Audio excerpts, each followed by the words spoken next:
Something is quietly happening across California real estate right now, and most people aren't talking about it yet.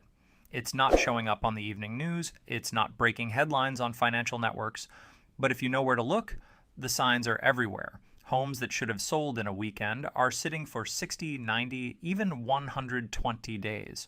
Price reductions are showing up in neighborhoods that were completely immune to them just 2 years ago. Sellers who expected bidding wars are now hosting dead open houses.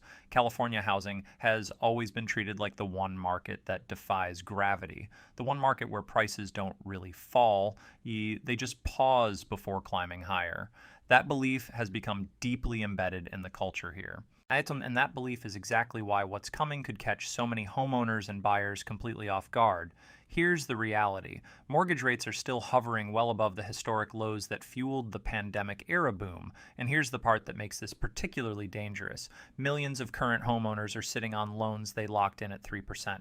They're not moving. They're not listing. They're staying put. That lock-in effect is freezing supply in certain markets, while demand quietly erodes in others, particularly in suburbs that grew fast, priced aggressively, and depended on cheap financing to keep the whole machine running. Today, we're breaking down the top 10 California neighborhoods facing the most serious housing correction risk in 2026. These are not random picks. Each one has a specific combination of vulnerabilities, affordability ceilings, commute exposure, investor concentration, insurance pressure, or a dangerous dependence on payment-sensitive buyers. Some of these will surprise you. At least one is almost certainly going to start a conversation in the comments. Let's get into it and stay until the end, because number 1 isn't what most people would expect. Number 10, Lancaster. We're starting in the Antelope Valley, in a city that has long been the budget entry point for Los Angeles County buyers who simply couldn't make the numbers work anywhere else. Lancaster offered something that felt increasingly rare: actual affordability, more square footage, lower price tags, and enough optimism about long-term appreciation to make buyers feel like they were making a smart play. During the pandemic years, that story worked. Remote work made the commute optional, low rates made the payment feel manageable, and buyers flooded in.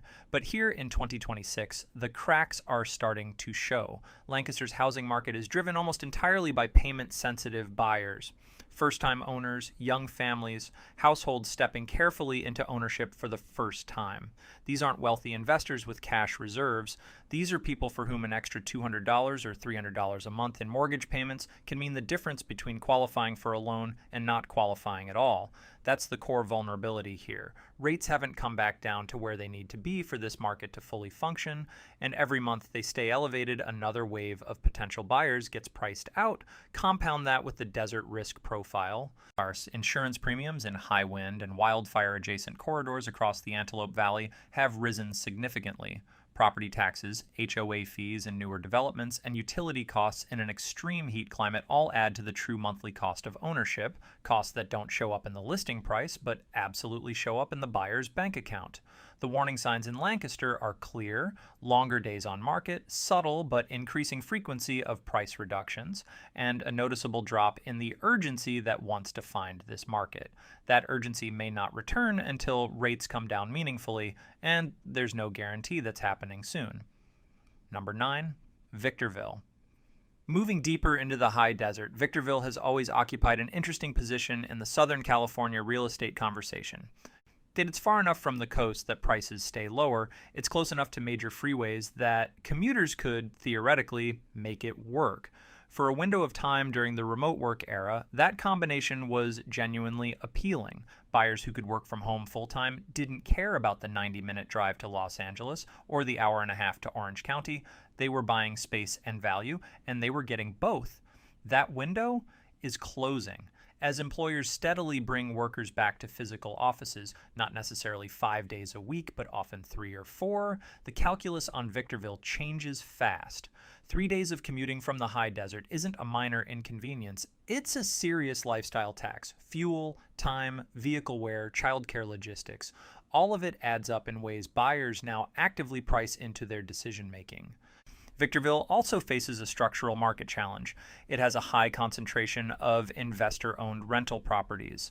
Investors came here during the boom because price-to-rent ratios looked attractive, but that math only works if rents keep rising. In 2026, rent growth has flattened across much of the Inland Empire and high desert region. When investors stop cash flowing, they stop holding, they list, they price to move, and their discounted sales reset comparable values downward for every other seller in the zip code. That's how corrections begin here, not with a dramatic collapse, but with a slow cascade of investor exits, lengthening days on market, and sellers who gradually realize they're negotiating in a different market than the one they bought into. Number 8, Moreno Valley. Moreno Valley sits at a genuine crossroads in 2026. It's one of the largest cities in Riverside County, and for years it represented the classic Inland Empire value proposition. You get more home for your dollar, you stay within driving range of major employment centers, and you participate in the broader Southern California appreciation story. The challenge Moreno Valley faces now is one of timing and competition. Builders in the Inland Empire didn't stop building when interest rates rose. Construction pipelines have long lead times. Projects that were approved and financed in 2021 and 2022 are still delivering units today. That means new inventory continues hitting the market even as the pool of qualified buyers has shrunk. And new construction comes with a significant advantage over resale. Builders can offer mortgage rate buydowns, closing cost credits, features and design upgrades that individual sellers simply can't match. When a buyer can choose between a 5-year-old resale home and a brand new construction with an incentivized rate and a full warranty, the resale seller is fighting uphill. Moreno Valley's market also carries meaningful payment sensitivity. The buyers who can afford homes here are operating near the upper edge of their budgets. Small changes in rates, fees, or insurance costs don't just slow their decision, they eliminate them from the pool entirely. When the marginal buyer disappears, demand falls faster than most sellers anticipate. Number 7, Hemet. Hemet may be the most underappreciated risk on this list. It's not a city that generates a lot of headline attention. It doesn't have Irvine's brand recognition or Temecula's wine country marketing. But Hemet embodies something important, the fragility of markets that depend on value perception rather than fundamental demand drivers. People move to Hemet because it's affordable. That's the beginning and end of the pitch. And in a normal interest rate environment, that pitch has a genuine audience. Retirees on fixed incomes, young families who can't afford anything closer to the coast, people who are willing to sacrifice location for ownership. The problem is that affordability-driven markets are the first to feel the impact of rising carrying costs. When insurance premiums spike, and in parts of Riverside County they have spiked, the affordable payment that justified the move no longer exists. When HOA fees in retirement communities increase, that fixed income buyer backs away. When utility costs climb in an inland heat corridor, buyers start doing the full math and reconsidering. Hemet also has an aging housing stock challenge. Older homes require more maintenance, more updates, and more negotiation around inspection findings. In a buyer's market, every discovered issue becomes a price reduction conversation. Number 6, Stockton. We're moving north now into the Central Valley, and Stockton deserves serious attention in this conversation. Stockton has been one of the more interesting real estate stories in California over the past several years. It attracted investors looking for yield, remote workers looking for affordability, and Bay Area refugees who wanted real estate exposure at a price point that didn't require a 7-figure budget. But Stockton's vulnerability in 2026 comes from the exact same sources as its appeal. The investor concentration here is significant. When investors make up a meaningful share of a market's buyer pool, that market is exposed to rapid sentiment shifts. Investors aren't emotionally attached to their properties. When the math stops working, when rents flatten, vacancies tick up, or maintenance costs rise, they sell, and they sell fast, accepting discounts to move quickly. Each discounted investor exit becomes a new comparable sale that pulls the broader market lower. Stockton also faces an employment-based challenge. Unlike the Bay Area markets it competes with for remote workers, Stockton's local job market isn't deep enough to absorb demand if remote work arrangements change. If the primary reason people moved here was to escape Bay Area costs while keeping Bay Area jobs, that reason disappears the moment those jobs require in-person attendance. When the buyer pool is built on one or two shaky assumptions, the market is only one policy change away from a meaningful correction. Number 5. Fresno. Fresno has been talked about as an emerging market for several years now, and to be fair, there have been legitimate reasons for that excitement. Population growth, infrastructure investment, university presence, and Central Valley agricultural economic ties all create a foundation of real demand. But 2026 is a stress test for all of that optimism. Fresno's housing market ran up sharply during the pandemic boom. Prices moved faster than local incomes could justify. And that's the core problem. When home prices outpace local wage growth, the only way to sustain those prices is through either continued external buyer demand or continued low interest rates. In 2026, neither of those supports is fully intact. The external buyer demand, remote workers, Bay Area investors, people escaping coastal prices, has cooled. Those buyers are either already in the market, priced out, or reconsidering whether the trade-offs are worth it. And financing costs remain elevated, which compounds the income-to-price mismatch. Fresno's market will likely see continued price pressure in entry-level and mid-range segments, where buyers are most rate-sensitive, while upper-tier properties see extended days on market and more aggressive negotiations. Number 4, Antioch, back to the Bay Area orbit, and specifically to the eastern edge of Contra Costa County, where Antioch represents exactly the kind of suburb that boomed for the right reasons and is now correcting for equally clear reasons. Antioch attracted buyers who were priced out of Oakland, Walnut Creek, and the closer-in East Bay suburbs. It offered BART access, newer housing stock in some corridors, and prices that, while elevated by most national standards, felt like genuine value compared to the rest of the Bay. The BART connection matters a lot here, and in both directions. It makes Antioch viable for commuters, but it also makes Antioch directly price-sensitive to return-to-office decisions.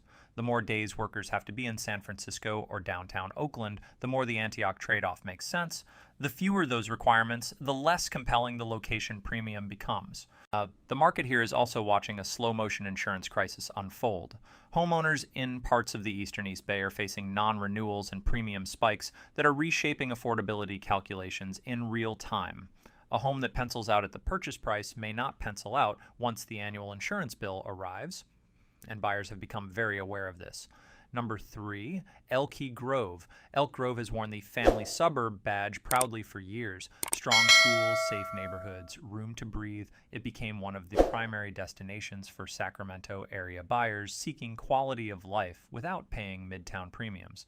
In 2026, Elk Grove is caught in a squeeze between high expectations and constrained demand.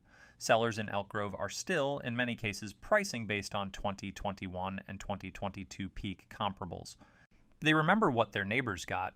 They remember the bidding wars, and they're anchoring to those memories in ways that are disconnecting them from today's buyers. Today's buyers aren't thinking about 2021. They're thinking about their monthly payment, their job security, their insurance renewal, and whether this is the right time to commit to a 30-year obligation in a market that feels uncertain. When seller expectations and buyer realities diverge, the only resolution is time or price reductions. In Elk Grove, more sellers are choosing time and then eventually choosing price reductions anyway. That progression, repeated across hundreds of listings, starts to look a lot like a correction. Number 2, Ontario/Rancho Cucamonga corridor. The Inland Empire's Western Gateway has long been considered one of the more defensible suburban markets in Southern California. The Ontario-Rancho Cucamonga corridor offers something genuinely useful: access. It's positioned between Los Angeles and the broader Inland Empire in a way that makes it appealing to a wide range of buyer profiles. But 2026 is revealing the limits of that positioning. The core challenge here is price level relative to income. This corridor has seen significant appreciation over the past several years, and prices now require monthly payments that stretch most local income buyers uncomfortably thin. The market has moved from accessible to technically possible for many buyers, and that's a fragile place to be. Insurance costs are climbing, HOA fees in many newer communities are rising, and buyers have become sophisticated about total monthly costs in ways they weren't just a few years ago. They're no longer just looking at the mortgage payment. They're calculating everything: taxes, HOA, insurance, utilities, and potential maintenance. When that full number comes into focus, many buyers discover they're priced out of a neighborhood they thought was within reach. New construction competition also plays a significant role here. Builders are still active in this corridor, and they continue to offer incentives that resale sellers can't match. That dynamic puts sustained downward pressure on resale pricing. Number 1, Riverside. At the top of our list in 2026, we're landing in the city of Riverside, and the reasons it leads this ranking are worth understanding in detail, because they illustrate something important about where California's housing market is most exposed. Riverside is not a small suburb on the fringe of civilization. It's a real city with a university, a growing healthcare sector, a historic downtown, and a housing market that attracted significant investor and buyer interest during the pandemic boom years. But Riverside is carrying a uniquely heavy combination of risk factors going into 2026. First, price appreciation significantly outpaced local income growth during the boom. That income to price gap doesn't fix itself quickly. It either corrects through price declines, through income growth that takes years to materialize, or through rate decreases that haven't happened on the timeline the market needed. Second, investor concentration. Riverside attracted substantial investor activity during the low-rate years when single-family rental yields looked attractive. Many of those investors underwrote their purchases based on rent growth projections that have since flattened. The investors who purchased at peak prices and locked in at low rates may be insulated for now, but those who purchased at elevated rates or who need to refinance face carrying costs that rental income no longer covers. Those investors become sellers, fast sellers, price-cutting sellers. Third, the ripple effect from builder competition. Riverside County continues to see active new construction across multiple submarkets. That new supply, offered with builder incentives, rate buydowns, and warranty coverage, competes directly with resale inventory. But it's a competition that resale sellers are structurally disadvantaged in. Fourth, the psychological shift. In a market where buyers previously assumed Riverside was always a step below the coastal markets in price, but fundamentally on the same appreciation trajectory, any signs of softening hit confidence hard, and confidence is everything in suburban real estate. When buyers stop believing that waiting costs them money, they start believing that waiting could save them money. And patient buyers are the enemy of seller pricing power. The correction in Riverside won't look like 2008. There's no wave of subprime mortgages. Most current owners have equity. This is something different, a slower grinding adjustment where sellers gradually accept less, days on market extend, negotiations become more common, and the easy gains of the pandemic era slowly get reabsorbed by the math of 2026.